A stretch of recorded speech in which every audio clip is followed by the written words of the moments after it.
Welcome back, Number Ninjas. Now that we know that fractions are special numbers that are written like division problems, today we are going to learn to compare the size of two fractions using benchmarking and residual thinking strategy. What is benchmarking? Well, benchmarking is a thinking strategy that we can use to compare the value of two or more fractions to a third fraction.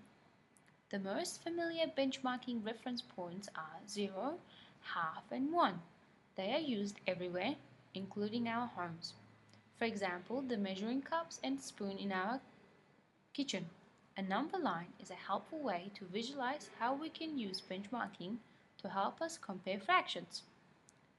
Let's do a few examples using a number line with the benchmark fractions of 0, half, and 1. Here we have 1/4, a proper fraction, and 0/10, a zero fraction. What's the most appropriate benchmark fraction to use here? 0, half, or 1?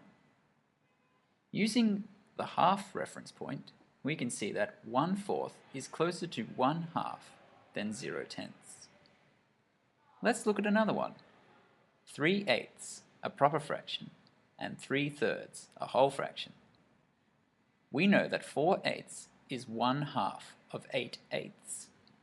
3/8 is 1 part of 4/8.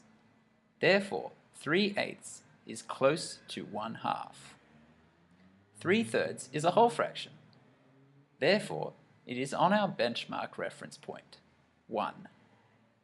Therefore, 3/3 is a larger fraction than 3/8. What about 7/8 and 5/6? Well, they're both a proper fraction which are close to a whole with one part missing. So does that mean that they are the same? No. This is a common misconception, and it's called gap thinking. Let's look at this question closer with a diagram.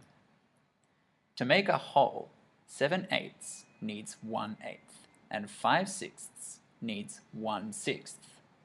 Let's look at the diagram of 1/8 and 1/6.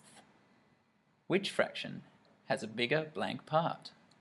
1/6 needs a bigger part to become a whole, and 1/8 needs a smaller part to become a whole.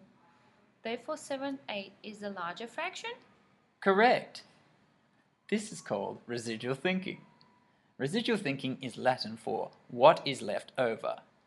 By picturing in our heads how much is left over in our fractions, we can see which fraction is bigger. Benchmarking and residual thinking are two helpful ways of answering fraction comparison questions. Thanks for watching!